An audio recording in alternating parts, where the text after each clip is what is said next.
Hey everybody, we are teaching SculptrVR. This is our virtual reality program, and we're introducing the main controllers and how they work in this virtual reality program. Whether you're using the Valve Index, the HTC Vive, the Oculus Rift, the Oculus Quest, or the PSVR, once you're in the game, the controllers themselves will be the same for everybody. So we're going to take a quick look at what they are and how they work. There are two, one for each hand, but we do have the ability to swap which hand you're using. So if you're left-handed, you can have your paintbrush in your left hand. If you're right-handed, you can put the paintbrush in your right hand. But either way, we're always going to have these two. Your main hand, in my case it's my right hand, is your brush. As I hold the trigger down, I'm going to be creating these pieces.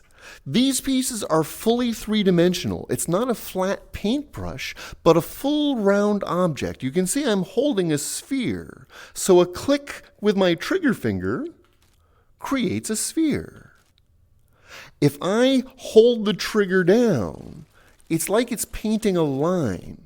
We're actually going to look at the different tools that you can use to paint with. Whether it's a sphere or a cone or a line, we're going to look at painting with this dominant hand. Trigger finger is how you paint with it.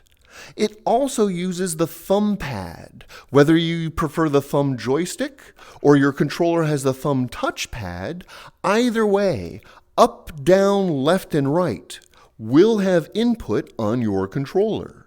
Whether it changes the size or the type or different things about it, thumb pad or thumb joystick will come into play here. Now this hand will also have a grip control where you squeeze.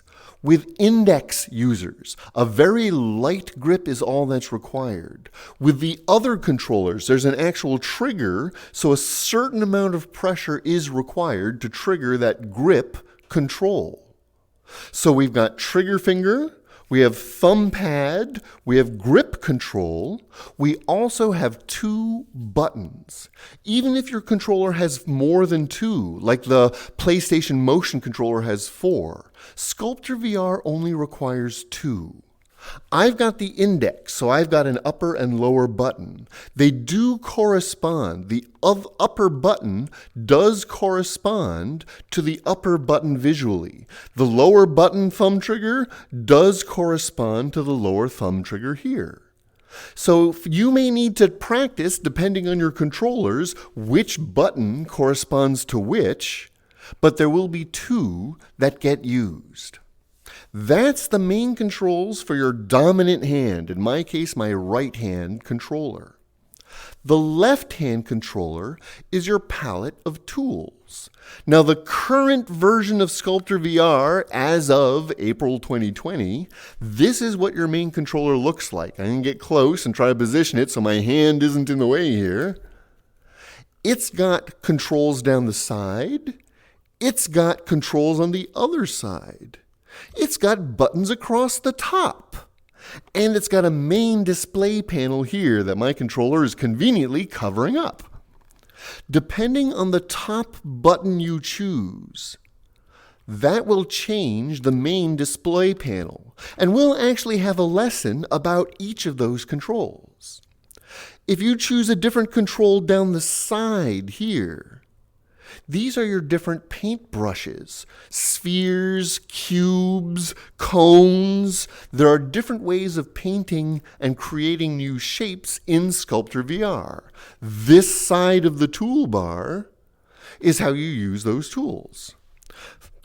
The far side, on my case, it's the left-hand side. These two arrows, most tools will give you an undo feature. So if I'm painting and I'm making some nice stuff and I make a mistake, wow, I really hate those last couple of pieces, undo, the backwards left pointing arrow, will indeed take back each piece that you've done, one click at a time. And it will remember most of the pieces you've done. If you go back too far, I actually liked the first couple of pieces. The rightward pointing arrow, make sure you can see it over my hand here, will bring you forward one step in time, called redo, undo, and redo.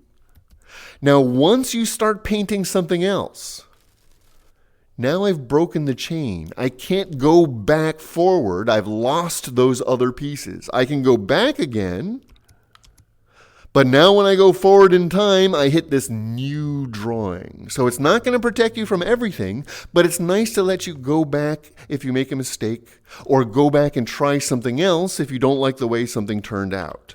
You can even undo all the way back to a blank stage.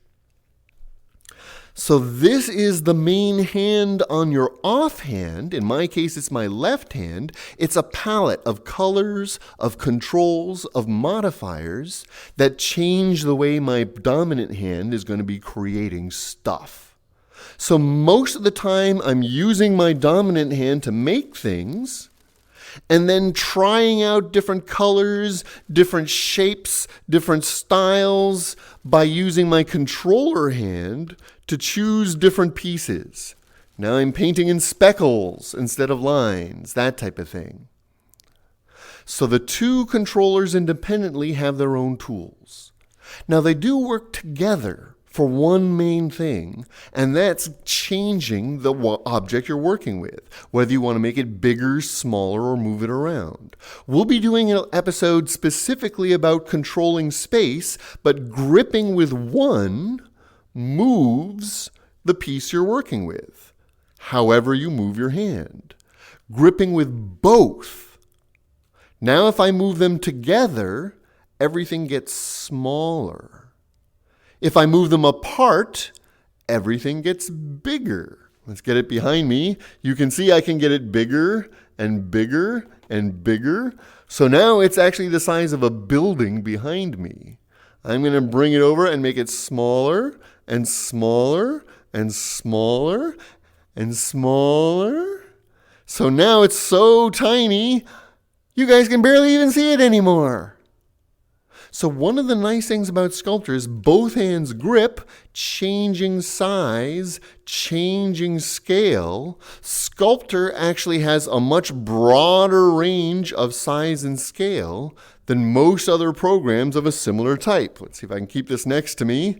Bigger, bigger, bigger, bigger, bigger, bigger. So now I'm so big, if I go in with a paintbrush and write my name,